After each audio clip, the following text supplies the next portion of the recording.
Coming to your basic question, according to me, you should see my cassette. Is terrorism Muslim monopoly? Is terrorism Muslim monopoly? If you see that cassette, your mind, your vision of terrorism will improve. Time does not permit me to give a talk here again, but I'll tell you for sure. According to me, the terrorists are mainly the politicians. It is they who create this. You go anywhere, you know in India, all the riots that took place, indirectly or directly, it's the politician. Babri Masjid. Why did Babri Masjid riot take place? Why? Because the politicians. Gujarat riot, politicians. What happened about 9/11? See my cassette. It was an inside job. According to 72 scientists of America, they say 9/11 cannot be done by 19 Arabs. It's impossible. It was inside job.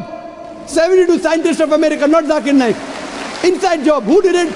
George Bush. Okay, Afghanistan. Wait, let me complete my answer.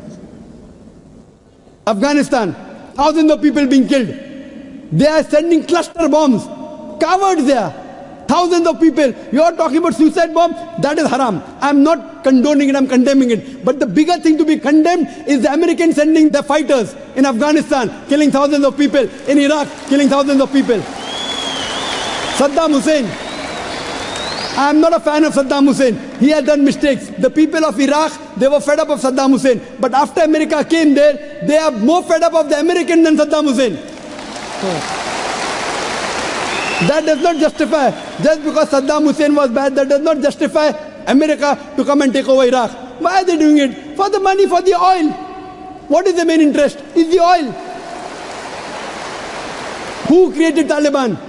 When Russia came, the Americans supported the Afghans, created Taliban. Now they want to take over, they are fighting back. Who is the creation? Americans. The biggest terrorist, according to me, in this history, George Bush. Now he's no longer there. George Bush, number one. I'm with you on that. Sorry? I'm with you on that. You're with me on that. So I'm also going to America. I'm even going to America live and on satellite, giving the message to Americans. I was the first person that I know of in the public after 9/11. In Australia, I said, I'm a fundamentalist and I consider George Bush to be the biggest terrorist. It came at headlines.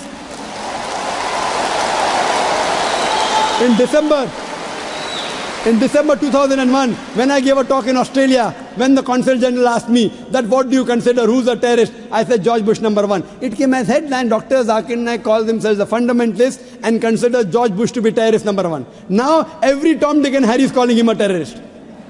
At that time, no one had the guts. What we realized, we are speaking the truth. Now whether George Bush, many people say, when I gave a talk in London on terrorism, very good talk, people enjoyed. A youngster comes and says, death to George Bush, death to George Bush. Full talk of mine gone. Our beloved Prophet Muhammad Sallallahu Alaihi Wasallam, there were two staunchest enemies of Islam. Both were called Umarain.